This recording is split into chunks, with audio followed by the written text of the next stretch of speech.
अस्सलाम वालेकुम class second year. आज हमारी हदीस नंबर 33 जो निज़ाम अदल के बुनियादी खदोखाल यानी उस किस तरह से बनता है उसके हवाले से है। औज़ुबिल्लाहि मिनश्शैतानिर्रजीम बिस्मिल्लाहिर्रहमानिर्रहीम। अन इब्ने अब्बास रज़ी अल्लाह अन्हुमा, हज़रत अब्दुल्ला बिन अब्बास रज़ी अल्लाह ताला अन्हुमा से रिवायत है अन्ना रसूलुल्लाह सल्लल्लाहु अलैहि वसल्लम कि रसूल करीम सल्लल्लाहु अलैहि वसल्लम ने से रिवायत करते हैं, काला उन्होंने फरमाया लव अगरचे योता दिया जाए नासा लोगों को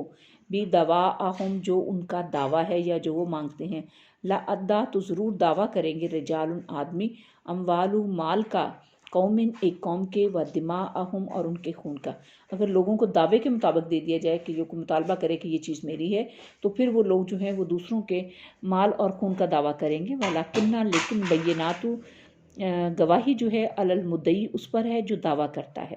पर यमीनू और कसम आला उस पर है मन अनकरा जो इनकार करता है। तो अगर कोई दावा करे तो उसके ज़िम्मे ये है कि वो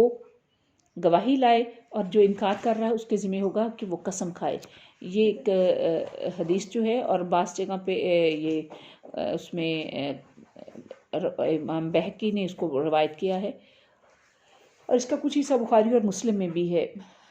अब इस हदीस के जो इस हदीस में शरीयत के जो बुनियादी कवायद बयान किए वो यही है कि अदालती मामलात जो हैं उसमें बड़े वो सेंसिटिव और बड़े हसास किस्म के होते हैं। उसमें नबी करीम सल्लल्लाहु अलैहि वसल्लम ने फरमाया कि अगर इंसान सिर्फ यह कि ये चीज़ मेरी है और उसी बेस पर उसको चीज़ दे दी जाए, तो ये जो है वो दायमी असूल बयान फरमाया कि इस तरह से तो लोग दूसरों के जो मलकियत में चीज़ें हैं उनके लिए दावा करना शुरू कर देंगे। तो फरमाया कि जो दावा करेगा उसके ज़िम्मे है कि वो अपने लिए कोई गवाह लेके आए, और जो शख्स इनकार करने वाला होगा उसके ज़िम्मे होगा कि वो उसके लिए कसम दे। इस्लामी निज़ाम अदालत में भी हाकिम और महकूम, बादशाह या उसके जो रियाया है, कोई गरीब है या अमीर, उन सब के दरमियान कोई फ़र्क रवा नहीं रखा गया। और बहुत सारे हमने तारीख़ इस चीज़ पर गवाह है कि हमने बहुत सारे हाकिम वक्त जो थे मुसलमान खुलफाए राशिदीन ने भी, यहाँ तक कि अपने एक आम इंसान के साथ मुजरम के तौर पे अगर उन पर ये इल्ज़ाम लगाया गया तो वो अपनी अदालत में गए और उन्होंने अपने लिए गवाहियाँ जो हैं वो पेश की, और अगर वो सच्चे थे तो उसमें बरीउल ज़िम्मा हुए, और अगर उनके ऊपर कुछ साबित हुआ तो उसके मुताबिक उन्होंने, यानी बात पर नहीं बल्कि गवाह और कसम की यहाँ पर बात की गई। और इसका शरई तरीका भी ये किया गया कि मुद्दई जो है अपने दावे के सबूत के तौर पर गवाह पेश करेगा, और अगर गवाह पेश ना कर सके तो मुद्दा अलैह के दावे की तस्दीक ना करता हो तो मुद्दई को झूठा और अपने आप को सच्चा साबित करने के लिए जो मुद्दा अलैह है जिस पर वो दावा किया गया वो हलफ उठाएगा और मुद्दई के दावे को झूठा साबित करेगा।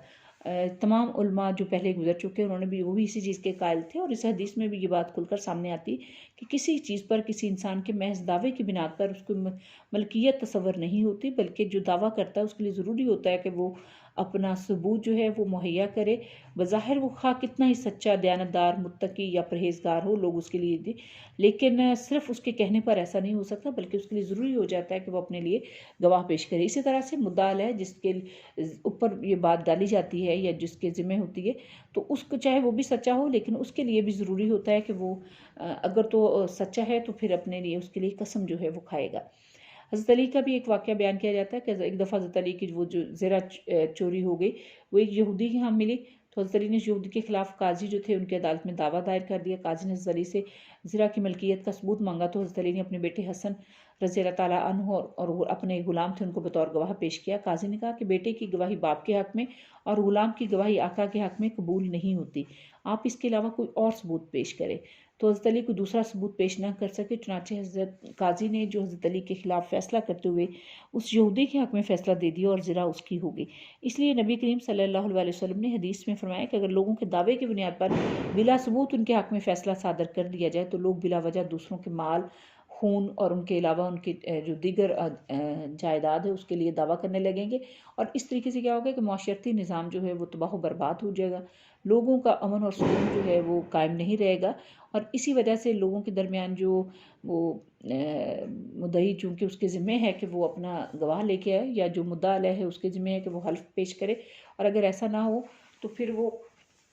फ़ैसला जो है जो अपने बात में सच्चा साबित हो जाएगा काजी की अदालत में, उसी के हक़ में दिया जाएगा। उसकी रिप्यूट देखते हुए या उसका साबिक़ा रिकॉर्ड देखते हुए उसके